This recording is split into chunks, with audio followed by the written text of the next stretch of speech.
Good afternoon, everyone. I'm Eszter Hoffmann, and let me present my progress on my PhD topic, which title is Investigating Different Etiologic Factors of Preterm Birth.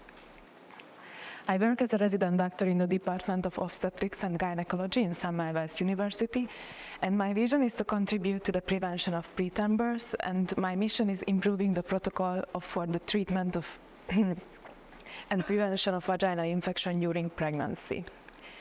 I have 3 ongoing projects. The first 2 are in connection with abnormal vaginal flora, with the screening and with the treatment of abnormal vaginal flora, and the third one is a genomic study. Now let me talk about my first project, which title is Routine Screening of Vaginal Flora During Pregnancy Reduces the Odds of Preterm Birth. The background of this topic is that the incidence of preterm birth is between 5 and 18% worldwide, and it's approximately 7.5% in Hungary. And to notice the financial aspects in Hungary, we almost spent 8 billion forints for the first 6 months hospital care of the neonates. And on the left side, you can see the figure that shows that as the number of the pregnancy as the number of the weeks of gestation decreases, the risk of the mortality and the complications gets higher and higher among the neonates.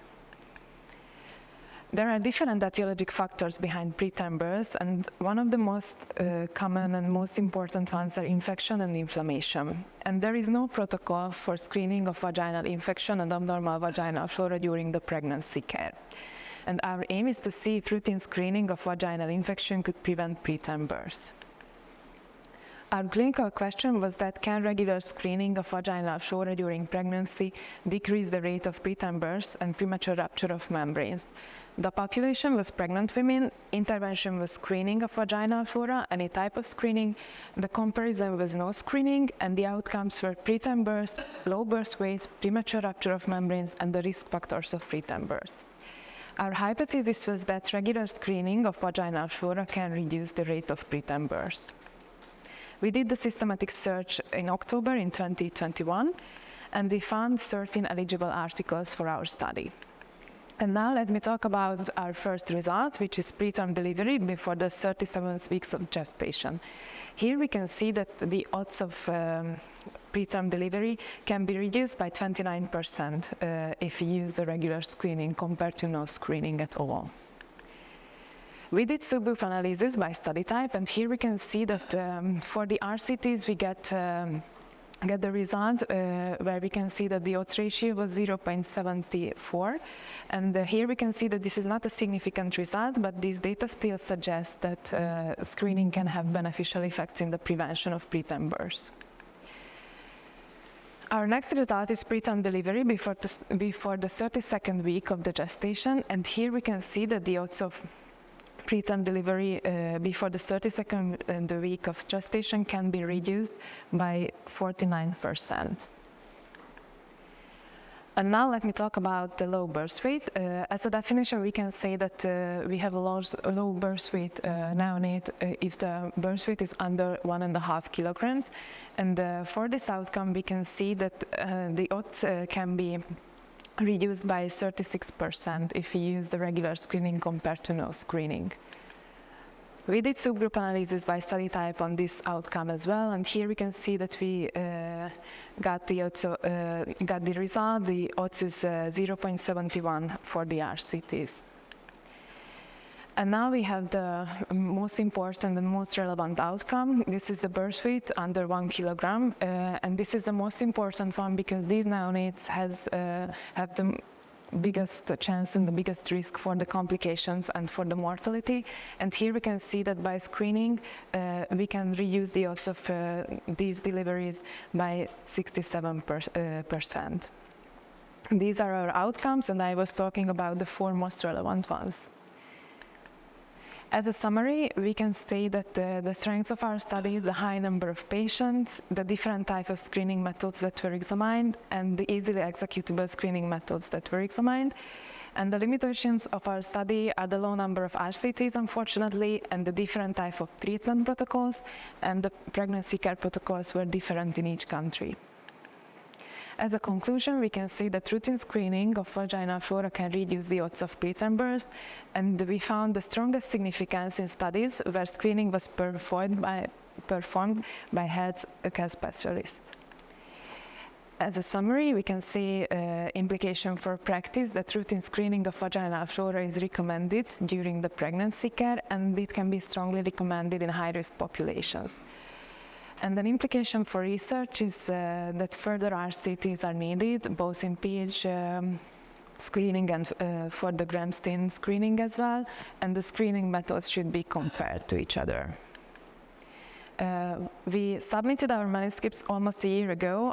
We had some revisions, but now we submitted it to scientific reports, and now it's under revision. And now let me talk about my second project, which title is investigating the efficacy of treatment of abnormal vaginal flora during pregnancy to reduce the rate of preterm birth and premature rupture of membranes. The background of this topic is that the common cause of preterm birth is infection, and there is no guideline for managing vaginal infection and abnormal vaginal flora during pregnancy.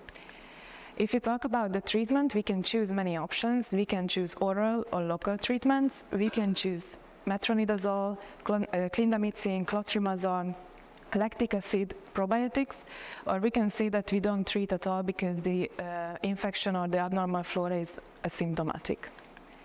And our aim is to see if the treatment of abnormal vaginal flora could prevent preterm birth. Our clinical question was that can treatment of abnormal vaginal flora during pregnancy decrease the rate of preterm birth and premature rupture of membranes, and which is the best treatment?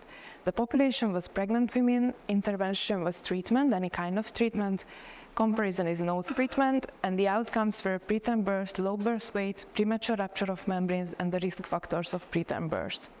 And our hypothesis was that treatment of abnormal vaginal flora can reduce the rate of preterm birth. Our clinical implication is to decrease the rate of preterm birth by updating the protocols for the treatment of abnormal vaginal flora. We did the systematic search in October in 2021, and we repeated and updated the systematic search in this year in February. And we found 41 eligible articles for the study. And we did the data extraction and the risk of bias assessment, and now we are discussing with the statisticians, and we are working on the figures and tables. And now let me talk about my third project in a nutshell. It's a genetic study. It's about the genetic variation associated with preterm birth. And the background of this topic is that the etiology of preterm birth is variable, and both maternal and fetal genomes likely affect susceptibility. And there are different genes that can be associated with preterm birth, but more examination is needed according to the literature. So we were planning examination of placentas that were collected from pregnancies with intrauterine growth retardation, preterm birth, and from a control group. And we are planning the examination of inflammation and preterm birth associated genes like MBL2 and DSP1. And our aim is to identify fetal genetic variants that predispose to preterm birth. And as a summary, I would like to say that we did the submission of our first article in June in 2022, and now we are hoping for the acceptation. And we would like to submit our second article in this summer, and we are working on the third project, and it's an ongoing project still. And now let me close my presentation, and thank you for your attention.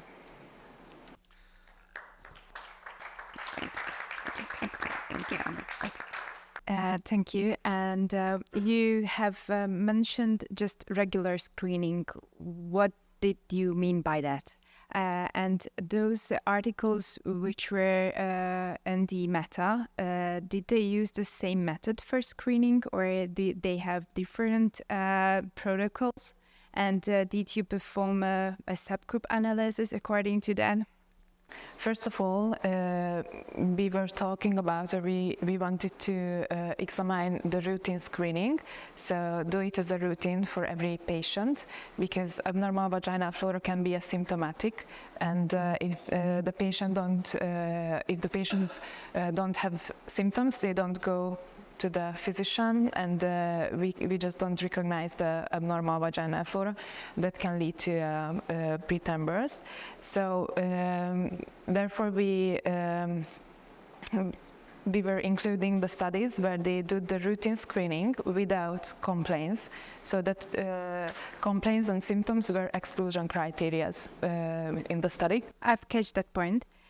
Just that so in these studies where they do the screening, they do it on the same gestational week with the same method. So they both do the pH measurement and gram staining, or just one by one, or other methods. And how big was the diversity in these protocols and methods? Now, unfortunately, in the articles there were different type of screening methods, like only gram stain, only pH screening, or the combined methods. And they did screening in different periods of the pregnancy. So there were studies where they did the screening in the first trimester. There were studies when they did it in the first, the second, and the third trimester as well. There were studies where they did the screening only on the 20th week of the gestation. So these were different, and this caused high heterogeneity. Did you perform subgroup analysis based on the protocols? No, not on the protocols, but on the screening type. The screening time, okay. And you conclude or highlight as the implication for practice that we need a specific screening method or a protocol in the Hungarian pregnancy care. But you haven't mentioned specifically the items of it, that in which gestational age, what kind of method we can put into our guidelines. It would be another question to find when it is the best to do the screening, which gestational week, and probably there could be financial aspects with the screening, because, for example, pH screening is very cheap and easy. And there are some articles where, for example, in Hoffmann et al., the patients did the pH screening for themselves, and if they found something, they had to go to the physician. So that would be an easily executable screening in Hungary as well, and the cheap one. But of course, gram staining is much better and much more informative. And as I mentioned in the end, and as a conclusion, the significance was much better and stronger when the screening was conducted by a healthcare specialist and not by the patient. So it would be a further question to find the best way and the best timing of the screening. Any kind of screening is better than no screening. Yeah, I think so. First of all, I'd like to commend you for putting out the prevalence of each outcome for an odds ratio-based study. That's actually really informative and helps people understand the figure much better. The second thing is not that great. I do believe that this whole project is somehow hanging in the air, and it's not every detail has been excavated yet. That's just a general impression I have. A specific question is, did these papers report the same outcome? I don't remember what outcomes you had exactly, but you had 5-6 outcomes, and you had each paper reporting these outcomes. Yes. So the problem here is, in that case, is that these outcomes are then very correlated. So you cannot really put individual models. You cannot say that, okay, I'm going to do an analysis based on this subgroup here now, and then on that subgroup now, and then on another subgroup now, on the same outcome over and over again, and then repeat the same thing on the same outcomes if the papers are the same all the time. It's like, you're looking at the same thing, just turning the sides, and you have to consider that it's a whole shape, not just one. Not just a one-sided thing. So this is typically where we use more complicated models. So I would definitely consider that. The other thing I didn't really understand is you said that you didn't have enough RCTs. in these studies, but you had a quite... but low number of RCTs. So What does that mean? I didn't understand that. What do you mean by low number of RCTs? we had only this number of RCTs for the study, and we had prospective studies and retrospective studies as well. So. And what's the difference in an RCT and the prospective or retrospective study in this sense? They randomized who will be screened, Yes. and the other ones they didn't randomize who is screened. Does that make that big a difference? I don't understand why that makes such a big difference. And so I'm not thinking that this is typically a topic where I'm not entirely convinced that RCTs are that necessary. You need a lot of data and you need to analyze it in-depthly, but I'm not sure that RCTs will bring any... Yes, but for the level of evidence, it would be better to have more RCTs. Oh, okay. It's more a political thing than... Okay. Then I agree, of course. Thank you for the nice presentation.